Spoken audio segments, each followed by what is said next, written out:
ऐसा मत कीजिएगा। अरे ये क्या करेंगे? नहीं बेटा, इस शादी को तुम्हें रोकना होगा। आप जो पनिशमेंट देना चाहते हैं दे दीजिए, हमें कबूल है। अन्याय बेटा, अन्याय। अन्याय के खिलाफ आवाज उठाने की कोशिश कर रहा हूं।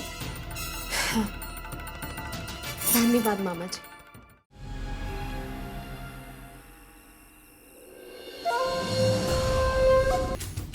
बाहर जाकर देखो, एक पेड़ के पास एक पैकेट रखा हुआ है। कितने रुपए हैं उसमें? बहुत, तुम्हारी जरूरत से बहुत ज्यादा। तो फिर काम हो जाएगा आपका।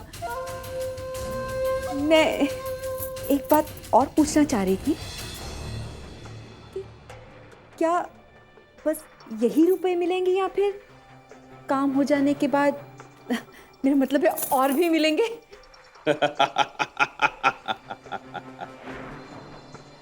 अभी तो ये शुरुआत है। तुम बस मेरा काम करती जाओ और रुपये गिनती जाओ।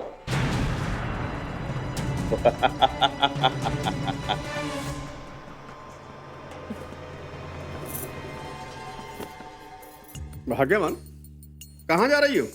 आप चादर तान के सो जाओ, मैं अभी आई। हाँ, ये तो ये ऐसे जा रही है जैसे ऐसे कोई खजाना मिलने वाला है।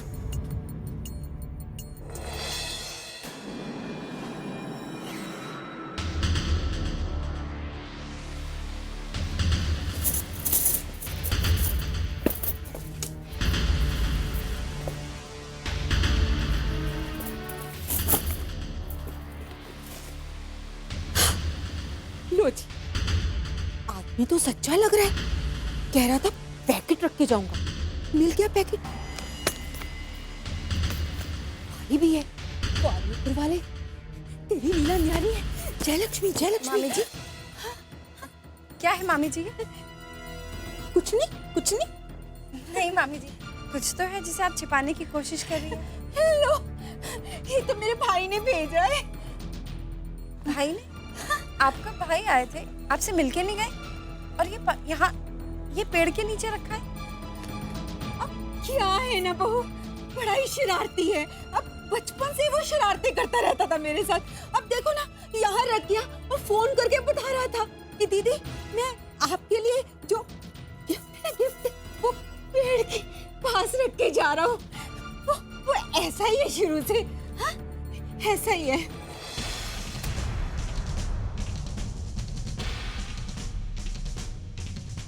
अरे ये भाग्यवान कहाँ चली गई? भाग तो नहीं गई? अगर ऐसा कर दे तो अच्छा रहेगा। आगे राम जी की मर्जी। ओह, लगता है आ गई। सो जाता हूं, नहीं तो फिर मुझे 12 का पहाड़ा सुनाएगी।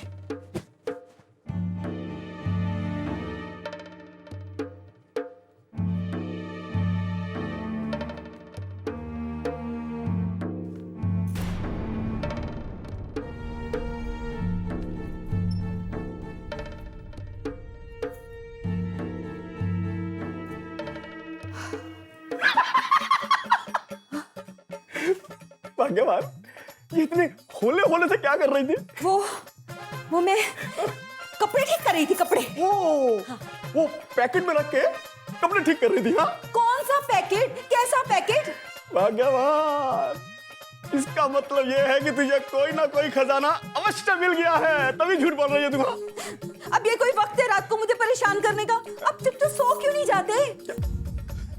बता क्यों नहीं देती मामी जी कि आपके भाई ने आपके लिए एक पैकेट छोड़ा था? क्या इसका भाई? हाँ मामा जी, मामी जी ने आपको बताया नहीं कि इनके शरारती भाई ने इनके लिए एक पैकेट छोड़ा था। अब उस पैकेट में क्या है ये तो मामी जी ही आपको बता पाएंगी। अब मैं चलती हूँ। हो भाग्यवान, ये इस उम्र में अब कौन सा भाई पैदा हो गया? भाई तेरे तो कोई भाई था ही नहीं, पर ये शरारती भाई पैकेट किसने रख दिया? भाई कौन है? आप मुंह बंद करके सो क्यों नहीं जाते? परेशान कर दिए। ओहो, तो इसका मतलब ये हुआ भाग्यवान ने कोई ना कोई गुल जरूर खिलाया है। मैं इसका पीछे नहीं छोड़ने वाला, देखता हूं।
कृष्णा,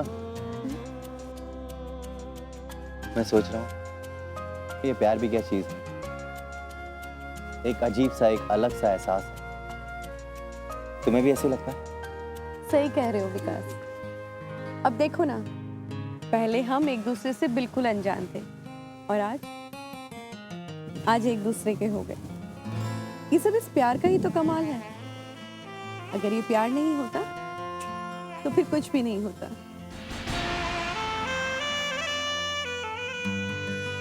हाँ कृष्ण, ये प्यार ही है जिसकी वजह से ये दो अनजाने दिल आपस में मिल गए।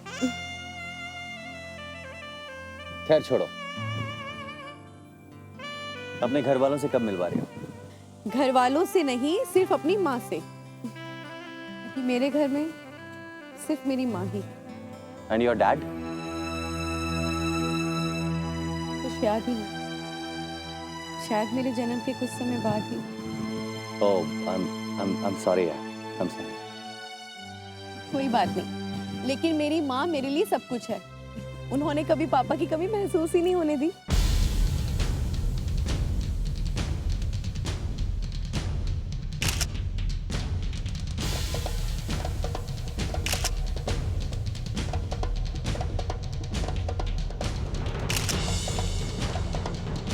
कृष्णा, मैं तुम्हारी मम्मा से मिलना चाहता हूँ। क्यों? वो इसलिए कि मैं तुम्हारी मम्मा से तुम्हारा ये प्यारा सा हाथ मांग लूंगा। और मेरी माँ भी यही चाहती है। बस जल्दी से मेरी शादी करके मुझे विदा कर देना चाहती है।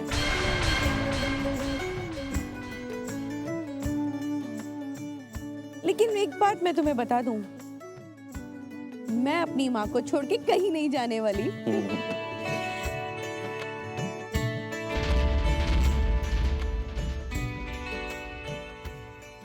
वैसे तुमने अपने घर वालों से बात की है? नहीं, वक्त आने पर मैं उनसे बात कर लूंगा। तुम्हें क्या लगता है, तुम्हारे घर वाले हमारे इस रिश्ते को स्वीकार करेंगे ना? वो माने या ना माने, लेकिन मैं तो मान गया हूँ। नहीं विक्की, मैं चाहती हूँ कि हमारा परिवार इस रिश्ते को खुशी से स्वीकार करे। कोशिश करूंगा। अच्छा ये बताओ कि तुम अपनी मम्मा के पास मुझे कब ले चल रही हो? पहले अपनी मम्मा को तुम्हारे बारे में बता तो दूं। चलो इसी समय उन्हें कॉल करते हैं। ओके? नहीं विक्की, अभी नहीं, फिर कभी बता दूंगी। क्यों? मेरे सामने उनसे बात नहीं कर सकती? बस यूं ही। हाँ कृष्णा, कहीं इसके पीछे कोई राज तो नहीं है ना? अरे बाबा, ऐसी कोई बात नहीं है।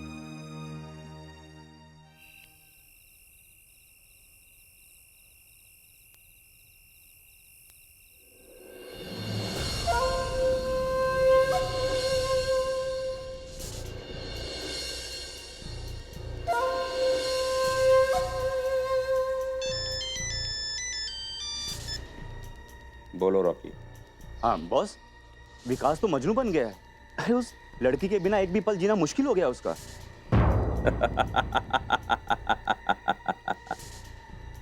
ये तो बहुत अच्छी खबर है रॉकी। और बॉस, मैंने उन दोनों की खूबसूरत तस्वीर निकाल ली है। आप देखेंगे तो खुश हो जाएंगे।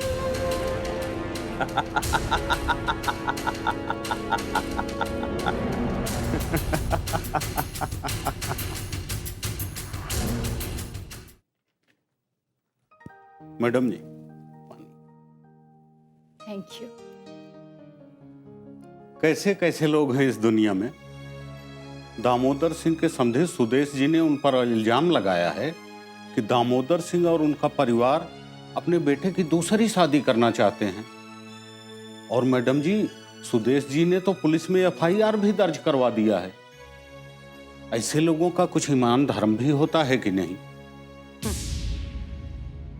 ईमान धर्म बेचकर ही तो ये लोग बड़े बने हैं मोहन।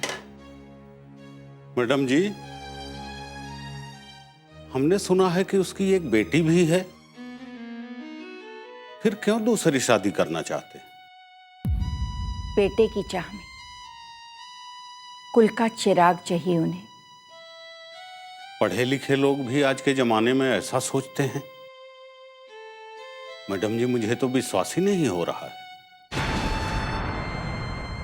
आज बेटियां बेटों से किस मामले में कम हैं? क्या नहीं कर रही हैं वो? अफसोस की बात तो ये है, ये तुम समझ सकते हो मोहन, लेकिन कितने अफसोस की बात है कि दामोदर का परिवार ये सब नहीं समझता। ऐसे लोग कभी सुखी नहीं रहते मैडम जी। धन दौलत होते हुए भी उनके घर में खुशी नहीं रहती मैडम। लेकिन एक लड़की की जिंदगी तो बर्बाद हो जाती है ना। एक बच्ची को गोद में लेकर दुनिया भर की ठोकरें खाना क्या होता है, ये मैं समझ सकती हूँ।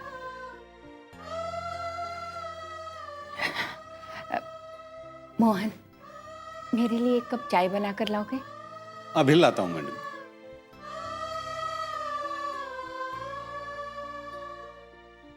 हर कोई मेरे जैसा बदनसीब नहीं होता जो दुनिया भर की ठोकरें, जिल्लत और अपमान सहने के बाद चुपचाप घर से बाहर निकल जाता है, कुछ करता ही नहीं। लेकिन मैं भी क्या करती, मेरा कोई अपना नहीं था जो मेरे साथ खड़ा होता, मेरा साथ देता। लेकिन अर्चना के साथ ऐसा नहीं है। उसके माँ बाप जिंदा हैं उन्हें सबक सिखाने के लिए। जिस तरह उन्होंने साजिश करके मुझे घर से बाहर निकाला, उस तरह अर्चना को नहीं निकाल पाएंगे। दामोदर, बहुत अन्याय किया है तुमने औरतों पर। अब उसकी सजा भुगतने के लिए तैयार हो जाओ।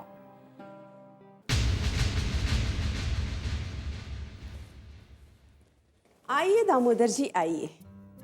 मीनाक्षी, हम तो आपकी सलाह का अभी तक इंतजार कर रहे हैं। कब प्लानिंग बताएंगी आप, जिससे मेरा सब कुछ बर्बाद होने से बच जाए?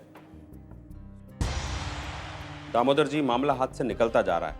अगर वक्त रहते इससे ना निपटा गया तो कोई अनहोनी घट सकती। हाँ शिवराम, मुझे भी ऐसे ही कुछ लग रहा है। घर की हालत तो अब देखी नहीं जाती। आपको तो सब पता है। एक तरफ तो वो काम्या हमारा बिजनेस बर्बाद करने पर तुली हुई है, और घर में दूसरी तरफ सुमति ने जिद। परेशान मत होइए दामोदर जी। परेशान कैसे ना हो दामोदर जी, मैंने काम्या के बारे में पता कर लिया है। वो अपनी माँ के साथ रहती है। बहुत कम उम्र की लड़की है।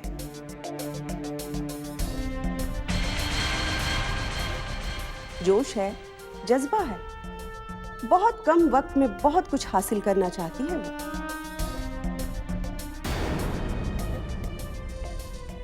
तो मेरा ही बिजनेस बर्बाद करके क्यों? मार्केट में और भी तो डायमंड के व्यापारी हैं। आखिर मेरे ही पीछे लगने से उसका मकसद क्या है? दामोदर जी, शहर में डायमंड का आपसे बड़ा व्यापारी कोई है ही नहीं। सीधी सी बात है, कामयाब ही क्या, अगर कोई भी टारगेट करेगा तो वो आप ही को करेगा।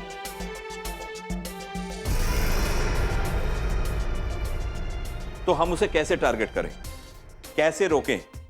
कोई तो रास्ता होगा। मैं कोई रास्ता निकालती हूँ।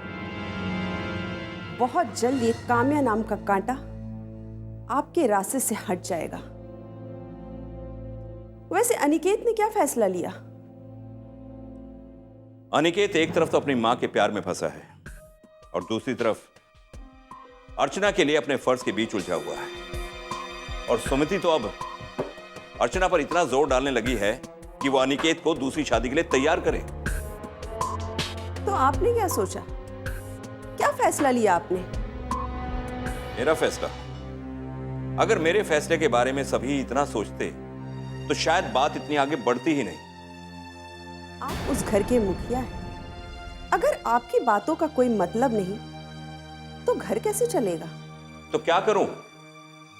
सबको घर से बाहर जाने के लिए कहूं? हाँ,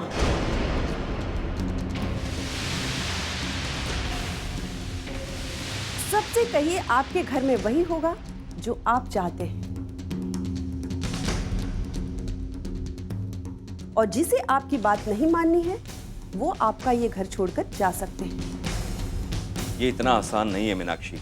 मैं जानती हूं। दामोदर जी, अफसोस होता है जब घर की हालत ऐसी हो जाती है, लेकिन इसके लिए कहीं ना कहीं हम बड़े ही तो जिम्मेदार होते हैं। कभी बेटे का मोह तो कभी और कुछ। आपका कहना बिल्कुल सही है शिवराम। इसीलिए मैं सोच रहा हूं कि सारी जायदाद का बंटवारा कर दूं, उसके बाद जिसे जो करना है वो करे। इतनी बड़ी गलती मत कीजिएगा दामोदर जी। जब तक आपकी सारी प्रॉपर्टी आपके पास होगी, आपके सारे अपने आपकी मुट्ठी में रहेंगे। और अगर आपने ये गलती कर दी तो आप कहीं के नहीं रहेंगे। आप उन्हें एक बार धमकी दीजिए कि जो आपकी बात नहीं मानेगा वो जायदाद से बेदखल। लेकिन ऐसा करने से कहीं बात बिगड़ ना जाए। बात तो वैसे भी बिगड़ रही है दामोदर जी।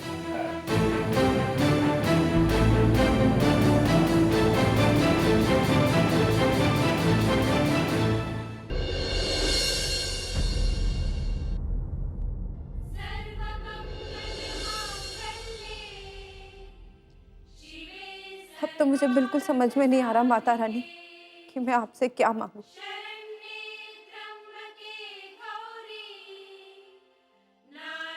अपनी खुशियां कि इस घर की खुशी,